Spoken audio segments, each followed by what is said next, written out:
Thank you so much. Do you all hear me? Yes? Wonderful. Okay, I first want to thank Alvin and Gunther for having me and having everyone. And I want to thank everyone here at this conference for devoting your lives, both your professional and personal lives, to combating anti-Semitism. It's very, it makes me feel great that I'm part of this with all of you. Now, I'm going to be sharing my screen because I have a PowerPoint. So here we go. Do you guys see my screen?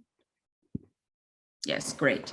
Okay, I kind of tweaked the title a bit of the paper. It's still addressing very similar topics. It's Education on Anti-Semitism, Problems and Solutions. So I'd like to begin by tracing various points that have led me to this presentation, which is about education within the Jewish American community on anti-Semitism. A few things. First, K through 12 Jewish education in community day schools shoehorn the study of anti-Semitism into Holocaust studies. In my research of both working with the schools and studying material from schools, I have yet to come across a high school that teaches the history of anti-Semitism or contemporary anti-Semitism outside of Holocaust programming. Now, the consequence of this decades-long education is that the Holocaust has become a surrogate for anti-Semitism. Now, of course, it depends on the school and the teacher, but here are some cursory observations of the consequences of this. And my apologies for simplifying it, but here it goes. Students now know that swastikas are bad, Nazi symbols are bad, anti-Semitism is a form of scapegoating, Nazis dehumanized Jews by comparing them to rats, racist ideology fueled the Holocaust, Nazis killed Jews for having the wrong blood, and Jews were marked with the yellow Star of David. The effects of this are twofold. One, not preparing people to identify post-Holocaust manifestations of anti-Semitism, and two, treating Kristallnacht, and here I want to just pause on an example I'm about to show you, of treating Kristallnacht not as a particular historic event, but lessons learned. In a major Jewish day school in Los Angeles, there was a project. The project was Kristallnacht, we will not be silenced in, ... and the students had to fill in what will they not be silenced, what will they not be silenced in the face of because of Kristallnacht. Here are examples. We will not be silent in the face of rape culture, sexism, racism, rape, racism, hate, anti-Semitism, homophobia, environmental degradation, gun violence, any hate, okay? Likewise, I've now taught to many middle school and high schools, and when I come and speak, I ask students, when would you date anti-Semitism in the history of the world? And the answer I get is the Holocaust. The perpetuation of Nazi ideology as the genesis of anti-Semitism in American education continues to occur within programming by such national institutions of civil rights, such as the ADL, the Shoah Foundation, and the Museum of Tolerance. Take, for example, the 2021 unit for teachers who wish to teach about the rise of anti-Semitism in Europe today. In scaffolding anti-Semitism, architects of this unit identify the following manifestations of this: swastikas, Nazi symbols, throwing a penny at a Jewish person, thinking all Jews are rich and or cheap, assaulting a Jewish person, jokes about the Holocaust. Well, you can read denying housing for Jewish families, thinking Jewish people have horns, etc. In higher education, Holocaust studies itself has been universalized, and now fields such as comparative genocide studies or genocide studies have taken over. And the universalization of anti-Semitism, which has the consequence of labeling this specific form of hatred as a form of racism, really echoes to me Soviet universalization of the Holocaust. Now, I want to address the tension between universalism and particularism that guides Jewish self-awareness, and I would like to also comment has even proliferated at our conference what I have observed as even discomfort with the current state of Israel as being an ethno-religious sovereign state.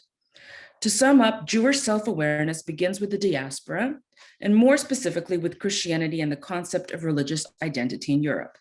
Sometimes this tension was due to external forces, as in the case of the emancipation of Jews in France, who were denied nothing as individuals, but everything as a nation. And other times, this tension between universalism and particularism was self-imposed, as in the case of the 1885 Pittsburgh Platform, where Jewish immigrants to the United States issued national identity and therefore Palestine as a national homeland. The multi-generational effects of the Pittsburgh Platform evince an American Jewish identity rooted in religious minority. So in the United States, if you look at, for instance, the ADL and the FBI reporting on hate crimes, anti-Semitism manifests in hate crimes against a religious minority. This limited conceptualization, I argue, of anti-Semitism proved difficult for Jewish students experiencing the new form of anti-Semitism on campus, known as anti-Zionism, to make the case for anti-Semitism. Another important flashpoint for me to pause on was the rise of a new anti-Semitism directed at Israel and Zionists. Of course, for Russian-speaking Jews, this was not a new phenomenon. This, specifically the slander that Zionism is racism and that Israel is an imperialist or Nazi entity. American Jews are feeling what Soviet Jews felt in the late 60s and all throughout the Soviet regime. Now, in terms of America, I date the rise of this new anti-Semitism, which took hold on college campuses to 2000, 2001, with the Second Intifada, 9/11, the Durban Conference. And the new anti-Semitism has been well documented by AMCHA. So here we come to the question of, the next question. College administrators, teachers, professors, Jewish institutions have come late to identify this form of Jew hatred. Why? Why is this the case? Now, there are several reasons, but for our purposes, and because I'm focusing on education, my main argument is that this type of Jewish education that I spoke of earlier, which shoehorns anti-Semitism into that of racism and Nazism, has not prepared students to properly identify anti-Semitism. Allow me to be more specific. A student who has gone through a robust Jewish day school education would not be able to recognize these forms of anti-Semitism. They do not know what blood libel is. I've asked. I taught classes at UCLA on Jewish history, and in my lectures, when I would reference blood libel or protocols of the Elders of Zion, students did not know what that was. This leads me to diagnosing the problem. Three major problems, really. The lack of proper education, as I say, and why Holocaust education has not helped, and in some cases may even have failed or fueled anti-Semitism.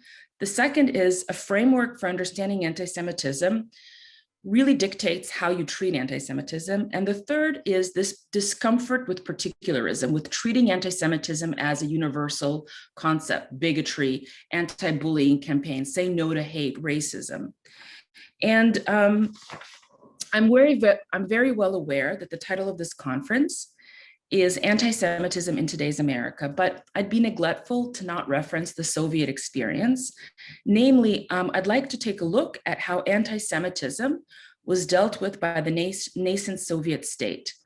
I want to play a short video of Vladimir Lenin giving a speech in 1919 where he talks about how terrible anti-Semitism is. Now, just to give you a little bit of background, anti-Semitism between 1920 and 1928 in Soviet Union was elevated to a state crime, meaning if you had said to a person, a Jewish person on the street, kaik or Žid, you could have faced jail time. That's how serious the Soviets took anti-Semitism. But did they, is the question. So I'd love to take a look at this short 2-minute speech. And here it goes. Excuse me. Are you guys seeing this? Yes? Yes. Yes. Okay, excellent. Называется распространение вражды к евреям. Когда проклятая царская монархия доживала свое последнее время, она старалась натравить темных рабочих и крестьян на евреев. Царская полиция в союзе с помещиками и капиталистами устраивала еврейские погромы. Ненависть измученных нуждой рабочих и крестьян помещики и капиталисты старались направить на евреев. И в других странах приходится видеть нередко, что капиталисты разжигают вражду к евреям, чтобы засорить глаза рабочих, чтобы отвлечь их взоры от настоящего врага трудящихся, от капитала. Вражда к евреям держится прочно только там, где кабала помещиков и капиталистов создала беспросветную темноту рабочих и крестьян. Только совсем темные, совсем забитые люди могут верить лжи и клевете, распространяемой против евреев. Это остатки старого, крепостного времени, когда попы заставляли сжигать еретиков на кострах, когда существовало рабство. I think we get the point here. He keeps on speaking about, well, here's the point. Okay, if we had to synthesize Lenin's speech into an official statement, if Vladimir Lenin was the CEO of the ADL, this would be the official statement put out. Anti-Semitism is a byproduct of the evil capitalist and Tsarist regime. To fight anti-Semitism is to fight for workers and the proletariat, to jettison the benighted feudal and capitalist regime. To allow anti-Semitism to flourish is to allow backward feudal structures to prosper. So in Lenin's framing the problem of anti-Semitism, anti-Semitism becomes a tool to fight the greater evil, and that is capitalism, feudalism, monarchy, and religion, which really is important. I bring this to your attention because I think it's very important in how people address anti-Semitism. So let's now take a look at the case in 2020 of student Rose Rich at USC. She resigned from student government position because of intense harassment due to her Zionist identity. US President Carol Folt issued a statement, a letter in which she decried anti-Semitism and racism. The solution, a robust educational program run by the USC Shoah Foundation's a new educational initiative called Stronger Than Hate. Now, keeping in mind Lenin's framework for anti-Semitism, I would like to examine the conceptualization of anti-Semitism via the program. Let's take a look at a statement from the USC Shoah Foundation from 2020, decrying anti-Semitism. We are here to build alliances across difference, counter hatred, and foster a culture of anti-racism. Against growing waves of anti-Black racism and hatred, we stand ready to act and ask you to join. Recent events are clear. Amid a rise in violent anti-Semitism in the wake of the deadly white nationalist rally in August in Charlottesville, we launched an initiative that draws on the power of testimony to help students counter systems of hate and oppression. In studying the genesis of Stronger Than Hate, as well as reading the background document, Becoming Stronger Than Hate, the architects of this program proclaimed that the genesis of this educational initiative is to be found in the white nationalist rally. Like in Lenin's speech on anti-Semitism, for the architects of Stronger Than Hate, anti-Semitism is a byproduct of white nationalism, the greater evil, and must be combated in order to combat the even greater evil of racism and white supremacy. Okay, but important questions surface. Was Rose Rich a victim of racism and white nationalism? How would Stronger Than Hate disentangle the faulty and dangerous connection between Zionism and racism? To wit, this program will not triage the problem of this new anti-Semitism, but most likely contribute to fostering the continued misrepresentation of anti-Semitism as racism. Now, why do I believe is it wrong to conflate anti-Semitism with racism? I believe that anti-Semitism has 6 leading features or tropes or accusations. It is in dehumanization. It's that one in which we overlap with racism the most. However, anti-Semitism likewise views Jews as superhuman, as dominating the world, Jewish power, deicide, killing Christ, that's a huge sin, accusation, right? And Jewish metaphysical power, such as hypnotizing the world. It may sound simple, what I'm about to say, but my conclusion is that if you conflate anti-Semitism and racism, you are missing about 80% of the unique features of anti-Semitism.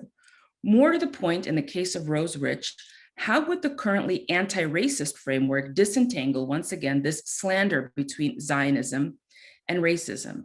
In combing through the educational material and resources of this program, what I have found are testimonies by Jews who encounter anti-Semitism and mostly Holocaust survivors. But what is glaringly missing is a structural presentation of anti-Semitism.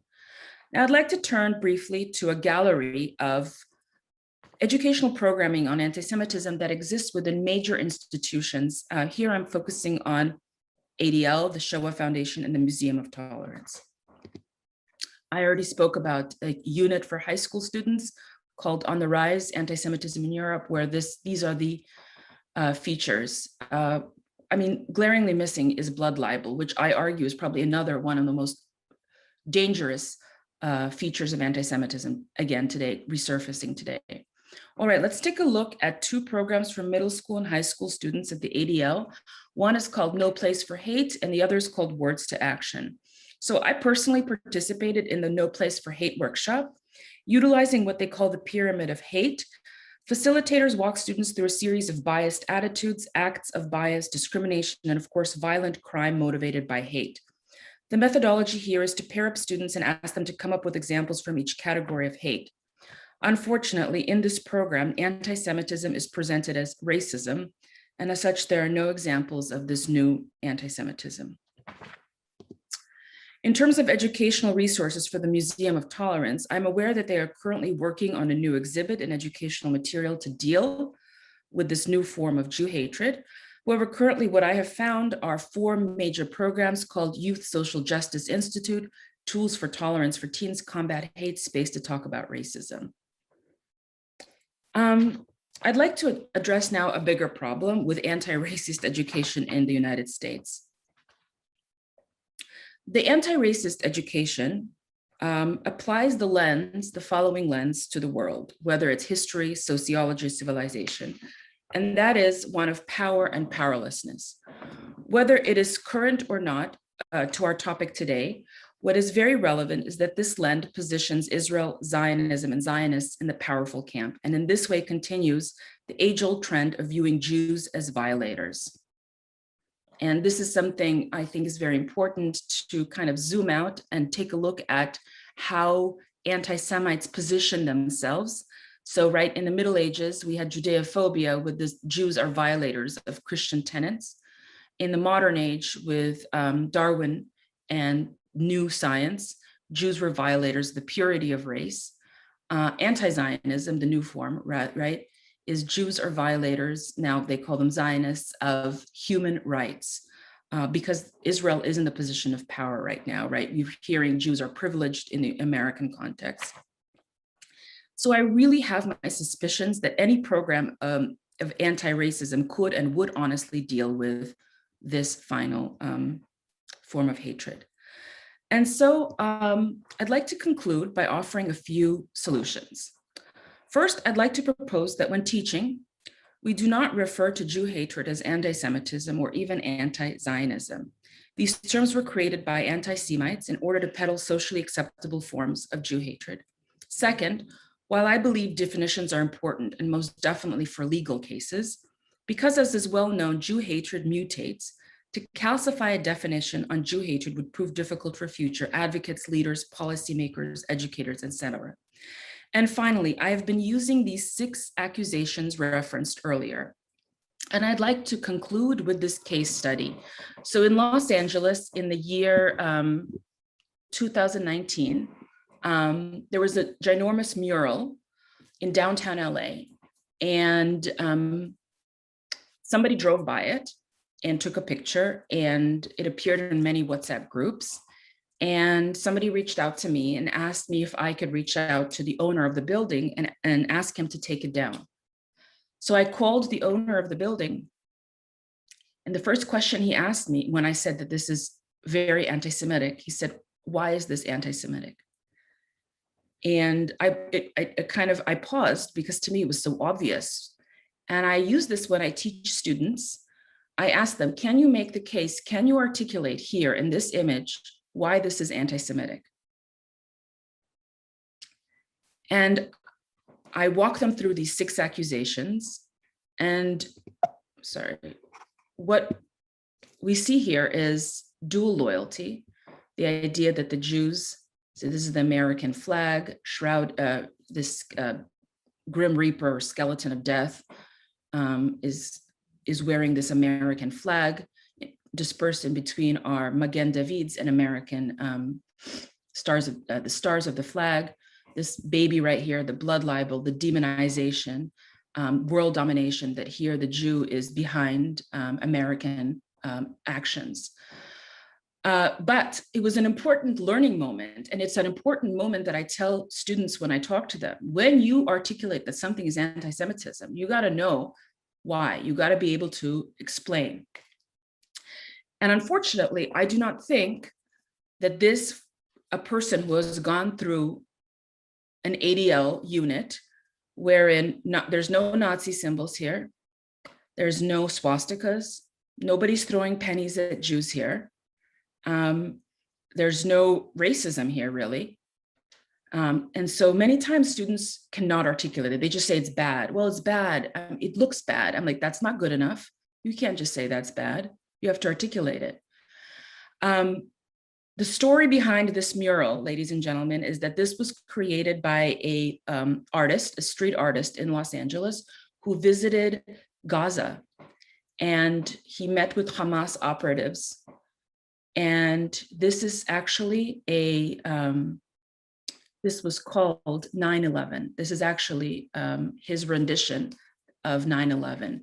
On the bottom here, I know you can't see it, but there are buildings and twin towers. I don't know why it crops it this way, but it's even worse than just plain, it's conspiratorial, just like we know all anti-Semitism really is.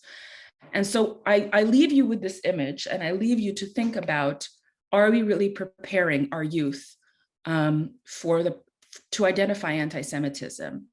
And I understand that many people on this in this conference also, we're going to hear about definitions. And my students, when I speak to them, they definitely know about IRA, the 3D test developed by Natan Sharansky. But in teaching anti-Semitism, my methodology is I really boil it down to these 6 accusations, because no matter which century you look at, these accusations proliferate. And I understand that my population that I deal with are mostly high school students, but then they go to college. And so a lot of them will be your students. And so it's a very serious matter. And a lot of people think, well, they're just in college, then they go into the world, but they go into the world with these ideas, and then they become policymakers and teachers. And they may be, writing important laws. So that's where I'd like to conclude today, and I thank you.